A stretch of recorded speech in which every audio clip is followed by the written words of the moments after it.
verbiage. Et après, j'ai répondu à la personne. J'ai dit, premièrement, que je sache, le pape, il n'est pas d'essence divine. Hein, il a fallu que papa et maman pape, il fasse goulou-goulou dans la case. Hein. D'accord? Et puis que le pape, il a des gaz, mais la preuve, c'est qu'il fait des bulles encycliques. Et oui, il faut tourner un peu en dérision, parce que sinon, on va rentrer dans une polémique complètement stérile, quoi. Ensuite, les paix de nonnes, c'est des gâteaux. Il faut arrêter aussi. Oui, il faut trouver des moyens possibles, imaginables, comme si le fait d'avoir des gaz, des paix ou quoi que ce soit, on a l'impression que c'est catastrophique. Mais vous imaginez ce matin, Macron, Bibi, ah ouais, ils ont fait leur pipi, leur caca tous les deux. Et tout le monde fait comme ça aussi, même le pape. Et on a l'impression que c'est quelque chose de particulier. Si nous sommes ici, ici présents, c'est qu'il a bien fallu que papa, maman, ils fassent goulou-goulou dans la case. Hein. Ah bah ouais, c'est ça le truc, c'est qu'on a du mal à imaginer. Hein. Mais pourtant, on est tous issus comme ça, en permanence. Donc c'est pas ça, ça fait partie de la vie. Et c'est ça que j'essaie de réhabiliter, moi. J'en ai marre de voir les gens, dès qu'on leur parle de sexe, de pipi, caca, ils piquent un phare. Je le vois en consultation. Hein. Alors c'est hyper amusant en consultation, parce que quand vous recevez, et ça fait partie justement du foie, là, quand vous recevez un couple, par exemple, moi ça m'arrive, hein. Donc le monsieur va accompagner sa femme, parce qu'on ne sait jamais, hein, celui qui tombe. Hein. Et donc la femme, je pose des questions, etc. Est-ce que vous avez les seins douloureux? Non. Perte blanche? Non. Sexuellement, ça se passe bien? Et là, madame n'a pas le temps de répondre, que monsieur répond à sa place. Je vous jure que c'est vrai. Hein. Et le mec, oui, tout va bien. C'est incroyable. On a tous l'impression qu'ils font tous de la barre fixe dessus pendant 10 fois de suite. Hein. La nuit, il faut arrêter, quoi. Vous connaissez MMS? Quand on a 20 ans, c'est matin, midi et soir. Quand on est un peu plus âgé, c'est mardi, mercredi, samedi. Quand on est un peu plus âgé, c'est mars, mai, septembre. Et quand vous aurez 90 ans, c'est mes meilleurs souvenirs. Mais ça, il faut l'avoir conscience. Je dis, j'ai des anecdotes. Je vais écrire un jour le bêtisier d'un naturo, parce qu'un jour, j'ai un mec qui avait quoi, 70, 75 balais. Il vient me voir en consultation, il dit, je comprends pas, monsieur Brun, quand je suis avec mon fils, il est toujours devant moi. Enfin, l'autre, il a 75 ans. Vous voyez, c'est... Après, il continue, mais je comprends pas, quand je pige à 3 mètres. Je dis, mais attendez, on n'a plus les mêmes métabolismes quand on a 75 ans que lorsqu'on en a 20. On est bien d'accord? Quand on a 20 ans, manger une choucroute et un cassoulet, il n'y a pas de problème, hein. Ça se digère. On fait une nuit de Chine, le lendemain matin, on part bosser, hein. Quand on en a 66, les nuits de Chine et nuits d'amour, on met 15 jours pour récupérer, quoi. Mais il faut en avoir conscience. Et quand vous faites pareil, vous faites un repas un peu plus gastronomique, vous mettez plus de temps pour digérer. Donc les métabolismes ne sont pas les mêmes, d'accord? Mais c'est vrai qu'à 66 ans, au niveau relation, on privilégie la qualité à la quantité.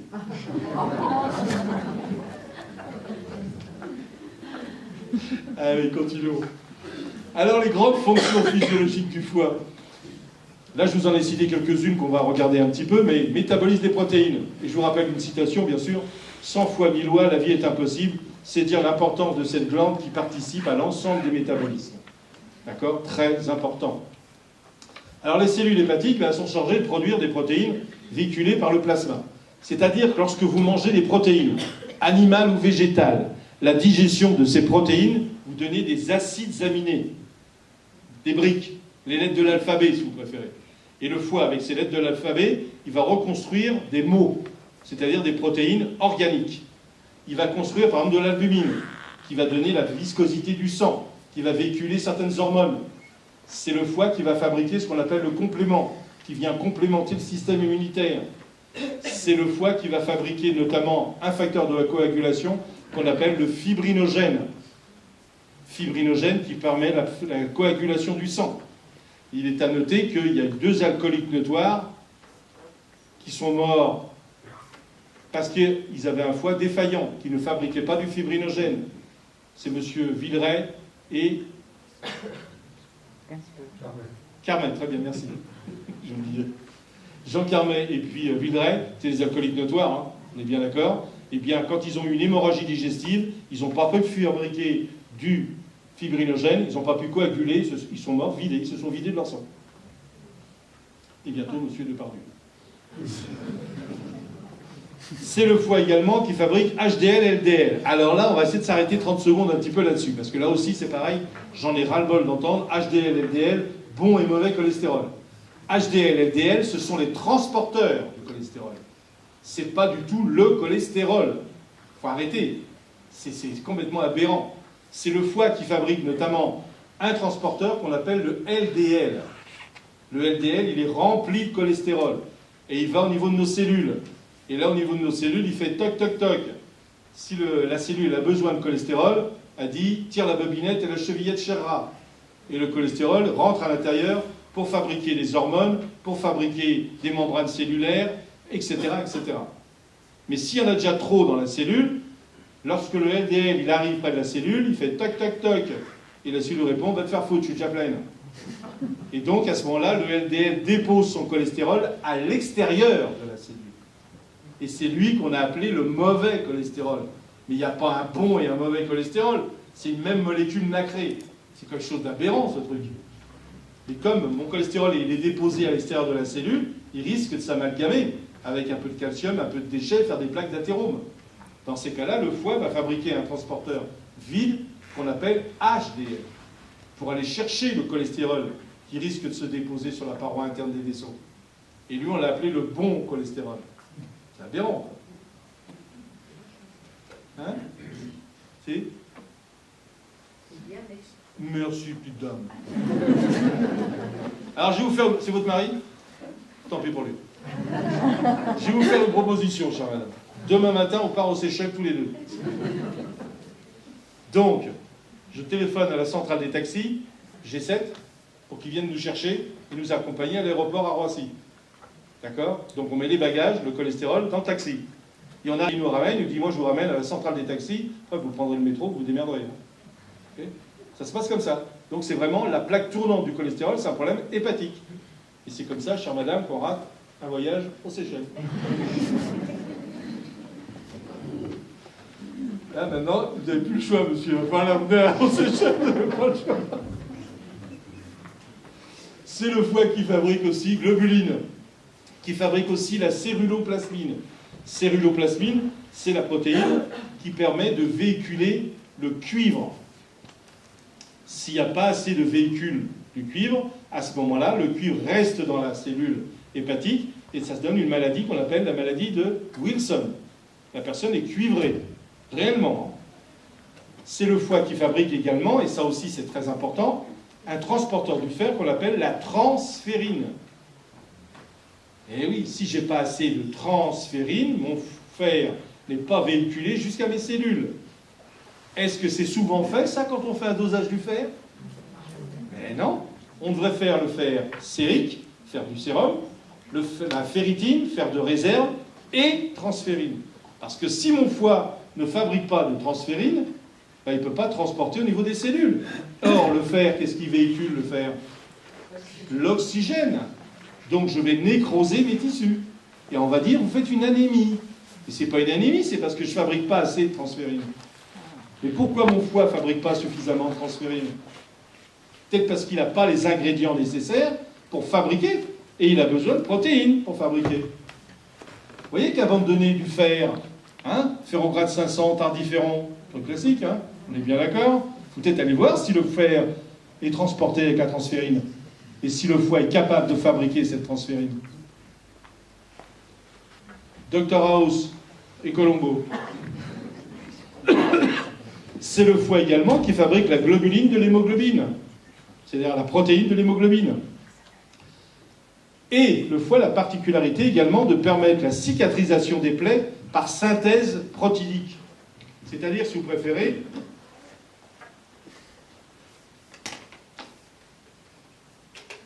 non, c'est moi qui suis en chaleur. J'ai bien dit oui un peu. Lorsque vous faites une plaie, pour qu'il y ait la cicatrisation, il faut que les protéines se mettent à la queue leu-leu. D'accord? En randonnion, pour permettre la synthèse justement de cette cicatrisation. Tiens, d'ailleurs, entre parenthèses, vous savez pourquoi on dit en randonnion? Parce qu'au niveau du protocole avec Louis XIV, c'était le marquis d'Oignon qui disait à tous les gentilshommes il ne voulait voir qu'une tête au passage du roi. Donc il leur disait de se mettre à la queue leu-leu, d'accord? D'où l'expression se mettre en rang d'oignon. Le marquis d'oignon, vous n'aurez pas tout perdu aujourd'hui. Il faut regarder l'histoire de France d'une autre manière. Hein. Super chose. Hein. Vous savez ce que c'est que les framboises à la Louis XV? Louis XV qui est mort de la vérole. Hein. Donc c'était un chaud lapin le mec. Hein. D'accord? Il était enterré de nuit, hein, entre parenthèses. Vous savez ce qu'il faisait lui? Il faisait des orgies, mais à n'en plus finir. Il était dans une pièce, il était nu, ses maîtresses étaient nues, il demandait à ses laquais de lui bloquer les mains dans le dos, il les fit ficeler, et il demandait à ses laquais de déposer des framboises sur les tétons de ses maîtresses, qui venaient déguster comme ça. Là, je vois des mecs qui se disent, tiens, peut-être une petite idée là. Hein? Petite monodiète à la framboise à la Louis XV. Hein? Ils vont sortir de là, ils vont se dire, mais le mec, c'est pas possible. Mais il faut déconner, il faut se marrer dans la vie, il faut croquer dedans au maximum. On ne sait pas de quoi elle fait demain. Peut-être que ce soir, vous avez entendu du train qui ne s'est pas arrêté à 9h. Oui. On est bien d'accord. J'y ai pensé, moi. Hein. Merde, moi, je vais prendre bientôt le train pour Clermont-Ferrand. Donc j'ai intérêt à profiter de la vie tout de suite. On ne sait jamais de quoi sera fait demain. Ici et maintenant. J'ai un de mes profs de psycho me disait, tais-toi et jouis. Il n'a pas tort. Hein. Ensuite, le foie, bien sûr, il participe au métabolisme des glucides. Il y a une fonction glycogénique. Vous savez très bien que la glycémie, c'est le maintien du taux de glucose dans le sang. Il doit être à peu près constant. Et comme on ne mange pas tout le temps, il faut qu'il y ait un stockage de glucose, bien entendu. Et ce lieu de stockage de ce glucose, c'est dans le foie. Et sous forme d'une molécule qu'on appelle le glycogène. Et ce glycogène, il peut être fabriqué à partir du glucose alimentaire, des sucres, si vous préférez, ou alors du substrat énergétique cellulaire, pour ceux qui veulent des termes scientifiques. Mais on peut fabriquer également du glucose à partir de l'acide lactique, mais on peut fabriquer également du glucose à partir de certains acides aminés, et on le verra tout à l'heure, on peut fabriquer également du glucose à partir des lipides. Et ensuite, ce glycogène qui est donc stocké au niveau du foie va être transformé en glucose en fonction des besoins de l'organisme. Donc je mange du sucre, du glucose, enfin des glucides, transformés en glucose. Ce glucose est stocké dans le foie, d'accord? Et en fonction des besoins, toc, le foie libère du glycogène qui se transforme en glucose pour rentrer dans nos cellules, pour faire de l'énergie. Toutes les cellules, sans exception, ont besoin d'énergie. Comme une voiture, vous avez besoin de super, de gasoil, d'essence ou quoi que ce soit. Pas possible, ça ne peut pas rouler avec un moteur spécifique, sinon ça ne marche pas. On est bien d'accord. Alors bien sûr, il y a des organes qui n'ont pas besoin d'une clé pour permettre au sucre de rentrer dans les cellules.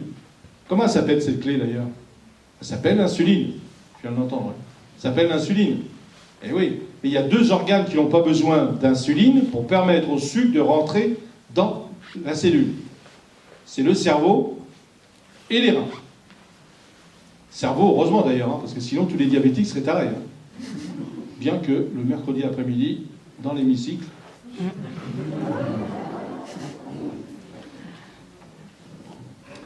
le cerveau, c'est un des plus grands consommateurs de sucre.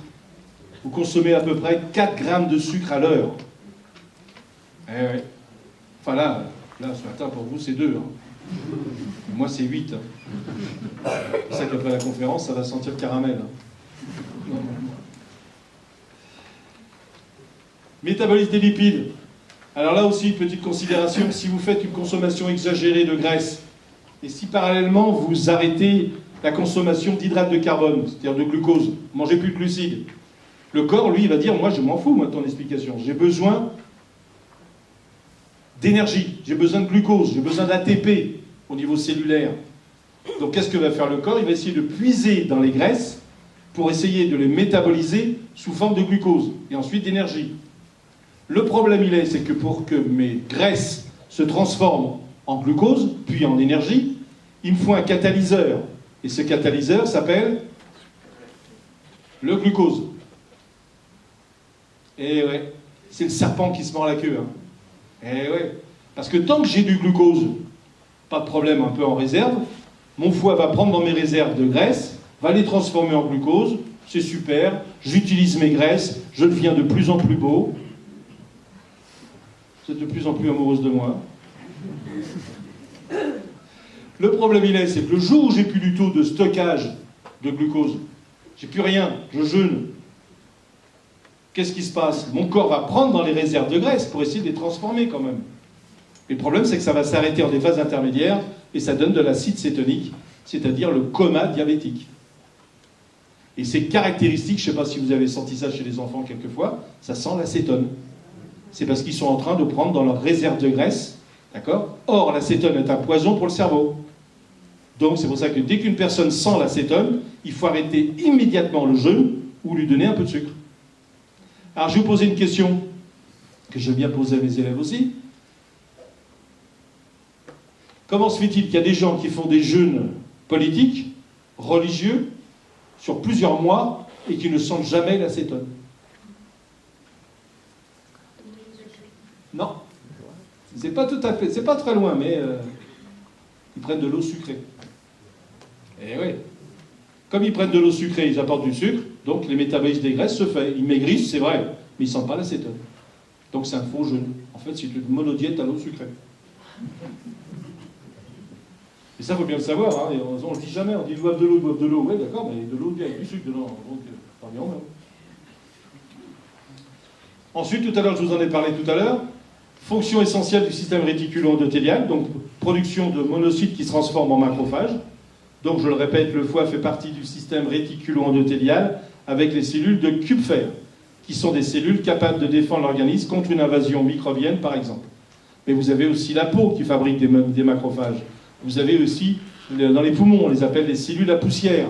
Vous avez aussi au niveau du système nerveux. Tout ça, ça forme un ensemble qu'on appelle le système réticulo-endothélial d'une extrême importance et qu'on peut tester au niveau des analyses sanguines. D'accord, bien entendu. Ensuite, fonction de protéines du plasma. Fabrication d'hémoglobine grâce à ses réserves en fer et en B12. Et oui, c'est ce qu'on disait tout à l'heure hier, que justement pour les femmes enceintes, d'accord, ou anémiées, on leur dit de manger du foie, parce que dedans il y a beaucoup de fer et de B12. Et ce qu'on oublie de dire, c'est qu'il y a toute la merde de l'animal aussi, avec les antibiotiques, les hormones du stress, les antibiotiques, etc., etc. D'accord? Donc s'il y a vraiment des aliments à supprimer, c'est vraiment les abats. Sans exception. On est quand même vicelard, quand même, l'être humain. Regardez les rognons. Putain, ça sent l'urine, hein. D'accord. On est obligé de les mettre à tremper dans du vinaigre. Ok. Puis ensuite, on les fait cuire.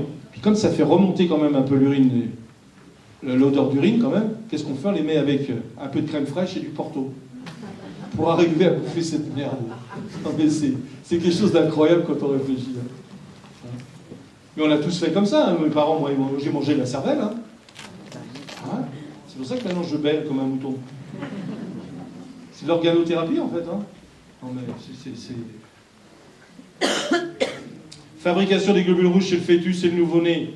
Destruction des vieux globules rouges.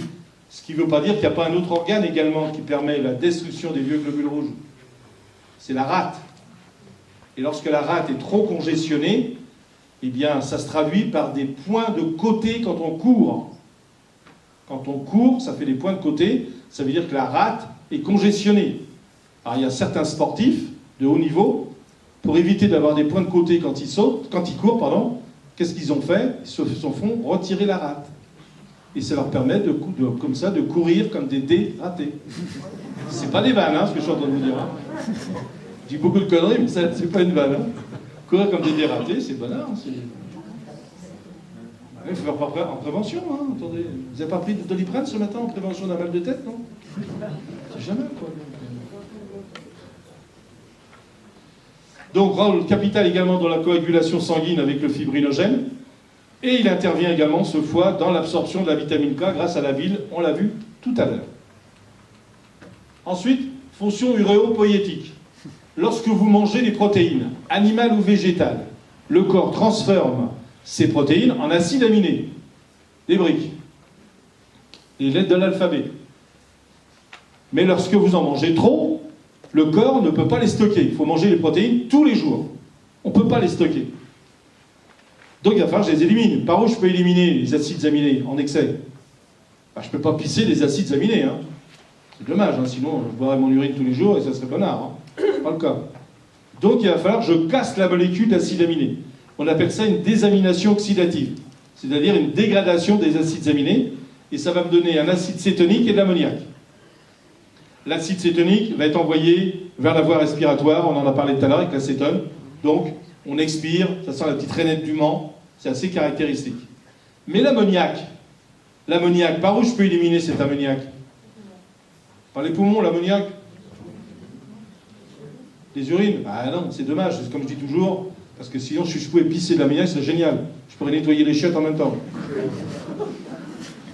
On ne peut pas. Donc, il va falloir que cet ammoniac soit transformé, pour une part, dans les reins en sels ammoniacaux, et là je peux évacuer les sels ammoniacaux, et dans le foie, ça va être transformé en urée, puis ensuite évacué par les reins sous forme d'urine, avec les urines. D'accord? Donc ce qui veut dire que lorsqu'on fait un régime hyperprotidique, vous savez le fameux régime du con? Non, parce qu'il n'y a pas d'autre mot, quoi. Franchement, ça fout le foie et les reins en l'air. Hein. Ou ceux qui font du bodybuilding, là, qui se regardent dans la glace avec un ego démesuré, ils bouffent des protéines, ils foutent leur foie et les reins en l'air. Le cerveau, c'est déjà fait, donc pas de problème. Eh ouais, c'est pour ça qu'il y a un équilibre à avoir. Il ne faut aller jamais dans les excès, dans un sens comme dans un autre.